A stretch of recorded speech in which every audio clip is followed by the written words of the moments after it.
So, what is your name? My name is Paula Amro. What is your job position in the hospital? I'm a registered nurse.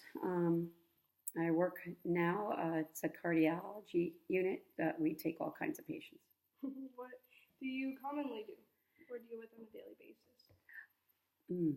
Well, in the past, I've worked in other areas. So I did work at Eastern Maine Medical Center in Bangor, where I worked in a locked ward where all belongings and clothes were taken away from. It was a detox ward, so it was very intense unit, and most of them were in locked leather restraints.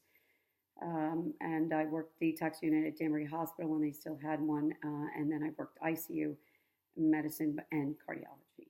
That sounds really interesting. So, you've done a lot of work with people that are considered to be alcoholics. Correct. Um, And I still do on a daily basis. the definition of alcoholism is an addiction to the consumption of alcoholic liquor or the mental illness and compulsive behavior resulting from alcohol dependency. Do you feel that alcoholism is considered to be a mental illness? Is that true? That is a very touchy area when you talk with people that treat alcoholism and people that are alcoholics and psychiatry. Detox and psychiatry used to be very separate. So, alcoholics that really don't have any true underlying psychological illness other than alcoholism, um, they deal mostly only with their alcoholism and addiction. But yet, there are those people that have true underlying psychological illness that is covered up by their addiction and their alcoholism. Um, uh, there is a that desire to medicate, and also that covers up people's underlying psychological illness until they get clean. So it's a very in depth question to answer completely. So yes, it is a psychological illness. It's a psychological illness of self for those that don't have other true psychological illnesses, other, say, whether they're bipolar or manic, or that's covered up by alcoholism, which they're usually diagnosed, as I said, when they become clean. Okay. How many patients do you work with face alcoholism? I would say a good 40%. Everybody has cardiac issues, so we do take care of a lot of alcoholics that have ruined their heart, just from abuse or their livers along with it. And age has no bearing on people that abuse alcohol on a daily basis, and they end up with the acute cardiomyopathy, which ends up being chronic. And they visit us often.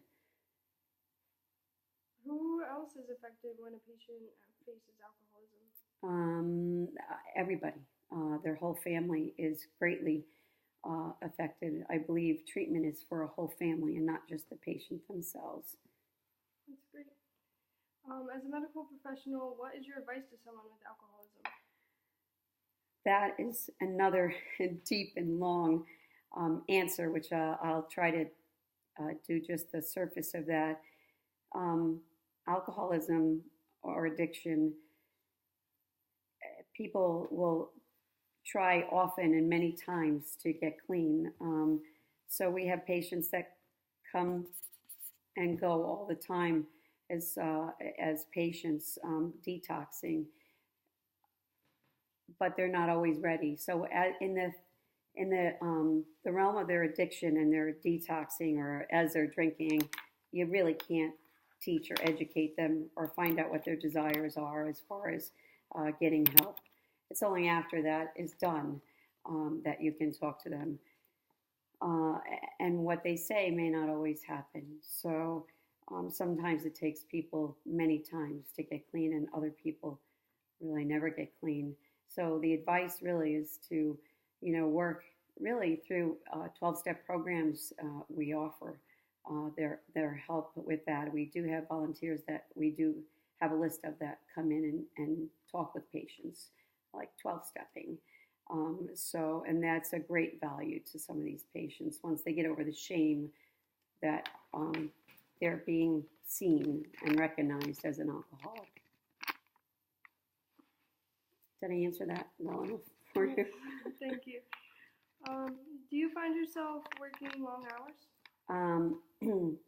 It depends on the time of year. So, vacation time, and there are some times I work very long hours.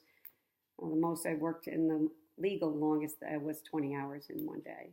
Well, do you find yourself getting attached to patients who are alcoholics? One's never supposed to get attached. Do I relate to others more?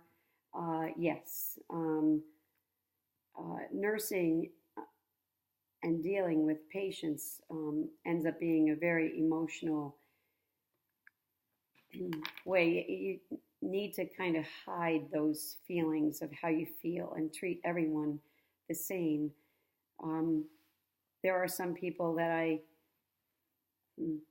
I do relate to more, and I want them to get help because, I don't understand why some people can get it and others just don't want or can't see that better life if they were just to get sober or clean. So, to hide feelings of whether it be ill feelings that they don't get it or they just don't do what they promised to do because they can't, they're not capable emotionally or physically, versus those that do. So that's it. You try not to show that you're attached to someone more than you are another person. So because you want to treat everyone the same, and you want to educate, and you want to give everyone the same chance.